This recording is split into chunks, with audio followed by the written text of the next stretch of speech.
Obrigada, senador Petecão. Eu queria agradecer ao senador Magno Malta e dizer que é uma honra a convivência aqui com o aprendizado, com tantas cabeças talentosas nesta casa, no momento que aqui hoje o dia todo foi nesta sessão de abordar numa autocrítica sobre aquilo que não cumprimos como dever constitucional e prerrogativa do Congresso Nacional.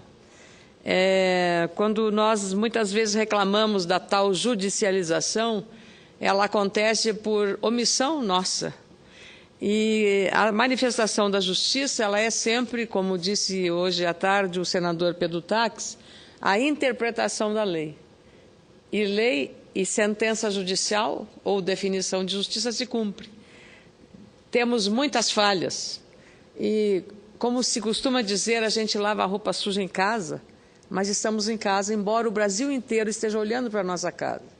E eu espero a clemência dos nossos telespectadores para entender que uma casa política com tantos conflitos, conflitos de entendimento, religiosos, raciais, conflitos sociais, conflitos ideológicos, conflitos regionais, conflitos agora nessa questão dos royalties que o senador Magno Malta, como o senador Lindbergh, o senador Eduardo, como o meu querido líder Francisco Dornelles, a senadora Ana Rita Ferraço e toda a bancada do Espírito Santo e do Rio de Janeiro, de modo particular, lutam bravamente com toda a legitimidade e o direito. Da mesma forma que eu, como senadora municipalista, gaúcha, estou aqui com Paulo Paim e Pedro Simão, defendendo o interesse de um compartilhamento da riqueza do pré-sal com estados e municípios não produtores. Nós temos que entender essa questão nesta perspectiva e não criar tempestade em copo d'água. Eu penso que o melhor conselho, a melhor atitude neste momento, entre as elites que comandam os três poderes, é uma atitude de tolerância, de entendimento, de responsabilidade. Nós não podemos frustrar a crença da sociedade brasileira na capacidade que as instituições democráticas, como o Congresso, o Poder Legislativo, o Poder Judiciário e o Executivo têm para manter a estabilidade institucional e política. Nós temos que dar esse exemplo. E essa clemência que eu peço é que a sociedade entenda esses conflitos, porque são os mesmos conflitos que às vezes a gente tem dentro de casa, na família, entre irmãos, pais e filhos. O Congresso é isto, é um cadinho de representação que vem do Acre, o senhor lá dentro, as diferenças que tem os três senadores do Acre. É assim que há política. Se fosse todo mundo pensar igual, se todo mundo agisse do mesmo jeito, não estaríamos num sistema democrático. E o bonito é exatamente esse. O exercício que tem o senador Magno Malta de ocupar a tribuna, expressar todo o seu ponto de vista, toda a sua defesa, da mesma forma como eu agora ocupo a tribuna para dizer isto, que não podemos, de forma alguma, nem violentar, nem o regimento. Eu não quero fazer isso, senador Magno Malta. E não poderia eu apreciar vetos anteriores ao mandato que eu assumi no dia 1º de fevereiro de 2011. A mim caberia apenas a partir deste momento, porque como eu sou senador, não poderia apreciar vetos anteriores a eles. Não posso fazê-lo. Seria ilegítimo, poderia ser questionado. E eu não posso cometer nenhum ato que fira o princípio que nós defendemos, criamos, não só o regimento interno, mas a Constituição, que lá em 88 foi escrita e ainda não está totalmente regulamentada. Então, nós tivemos muitas omissões. A responsabilidade que o Supremo conferiu ao Congresso Nacional, ao Senado de modo particular, para definir as questões das medidas provisórias, porque nós não fizemos o dever de casa cumprindo aquilo que foi criado na Constituição. Então, nós temos muitas omissões a corrigir. Eu tenho a convicção que o presidente José Sarney, com toda a responsabilidade que sempre teve em defender a instituição, foi presidente da República e, como presidente do Senado, terá a serenidade de contribuir como está fazendo agora na discussão do Pacto Federativo, das questões dos códigos, da reforma política, dos temas nacionais, também saberá, com a sabedoria e a maturidade que tem, da compreensão das necessidades nossas, da nossa agenda legislativa de 2013, ser um ano de pacificação desses conflitos que temos. Porque, senão, a federação ficará cada vez mais fragilizada e a democracia sofrendo as consequências desse processo. Então, eu hoje estou muito perplexa, eu precisava falar, para dizer que, com a inexperiência de que não sou formada em Direito, o senador Magno Malta tem uma liderança, tem uma capacidade, fala como se advogado fosse, dos bons, mas eu não tenho, a minha experiência é apenas de uma comunicadora. Então, de observar aqui, de ver, concordo plenamente que temos... Pois é, senador Magno Malta. Mas aí é que está. Então, depois a gente teria ainda o exame da OAB, né, para enfrentar o exame da OAB. Mas é a experiência de vida, e a gente não ganha rugas impunemente, a gente não as ganha impunemente. A gente aprende a cada dia se tiver ouvidos atentos e olhos abertos. E também a mente aberta para entender as situações. Então, eu gostaria muito mais que a nossa casa hoje estivéssemos aqui fazendo todo mundo num entendimento, como uma grande confraternização entre todos os estados e todas as regiões, mas não brigando entre irmãos. E eu penso que isso também é do processo, e nós vamos, sem dúvida, com tolerância, com capacidade, construir uma solução e uma alternativa negociada para este impasse que foi criado pela manifestação do Supremo a uma provocação legítima dos estados produtores de petróleo. Eu gostaria exatamente de manifestar isso na medida que nós agora estamos com a pauta interrompida, é determinação do regimento, a pauta interrompida até fevereiro, dia 13 de fevereiro, quando vamos começar a examinar esses vetos. E como disse o senador Magno Malta e disseram outros, até lá vai ter tempo, senador, dos aposentados se mobilizarem para derrubar o veto do fator previdenciário, os aposentados se mobilizarem para o reajuste. O senador Paim lutou tanto por isso.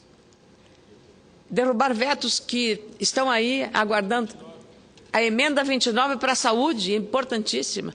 Eu gostaria de derrubar um veto da presidente, porque ela apôs um veto a um projeto que estava aqui, não é do meu, eu fui apenas relatora, que exigia o curso médio, senador Magno, para cabeleireiros, porque hoje você tem manipulação de uma série de produtos químicos quando você vai ao cabelo para deixar seu cabelo mais crespinho, mais escuro, mais bonito, mais brilhante.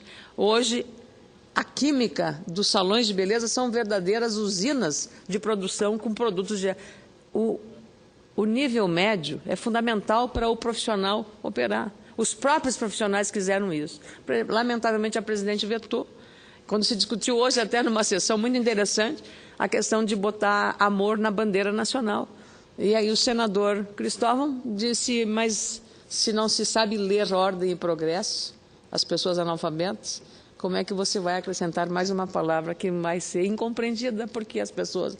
Então, tem que botar educação, ou botar ética, ou botar honestidade, responsabilidade e disciplina. Então, todas essas coisas aqui, esta casa hoje foi o palco desse debate, quase no encerramento das nossas atividades. E eu vim, então, manifestar isso. Eu só lamento e desejo, sinceramente, que a gente, com essa discussão sobre a questão regimental, que é relevante, não comprometa uma discussão crucial relacionada ao Fundo de Participação dos Estados, relacionada à questão federativa. Não é possível, senador Magno Malta, que a União continue concentrando 60% do que é arrecadado.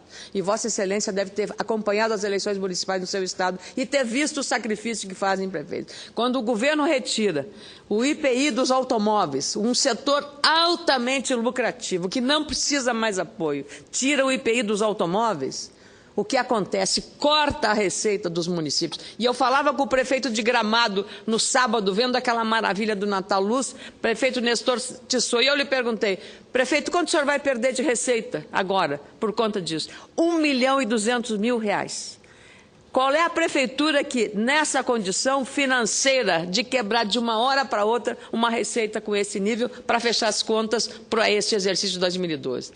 Poucas prefeituras terão, porque a maioria dos municípios brasileiros tem a média de 5 mil habitantes. E, nesse caso, a principal fonte de receita é o Fundo de Participação dos Municípios, o FPM. E o IPI é um imposto que entra nessa formação do FPM. Portanto, nós não podemos comprometer este debate crucial para dar um equilíbrio maior, que entra na questão da emenda 29, citada pelo nosso caro senador Magno Malta. Aliás, essa questão institucional é fundamental, é relevante. Nós precisamos fortalecer as instituições. Hoje nós estamos com um grande desequilíbrio. O Poder Executivo sufocando esta casa com medidas provisórias. Todo dia chega medida provisória e podemos fazer muito pouco sobre elas. É o Judiciário se manifestando sobre as nossas omissões. É a gente não tendo aqui condição de trabalhar com tranquilidade. E também nós temos alguns vícios dentro da casa, que é a superposição de comissões temáticas importantes e relevantes, que às vezes a gente está numa e tem que correr para outra para poder votar. A senadora Lúcia Vânia preside uma comissão importantíssima de infraestrutura. Eu faço parte da comissão, não faço parte dessa comissão, mas faço de assuntos sociais, de educação, de relações exteriores, de assuntos econômicos e de desenvolvimento regional. E a gente tem que se virar e nos 30 nessas comissões, e Vossa Excelência sabe bem disso. Então, nós precisamos também fazer um rearranjo de funcionamento para que a gente possa fazer um trabalho com tranquilidade e com qualidade na produção.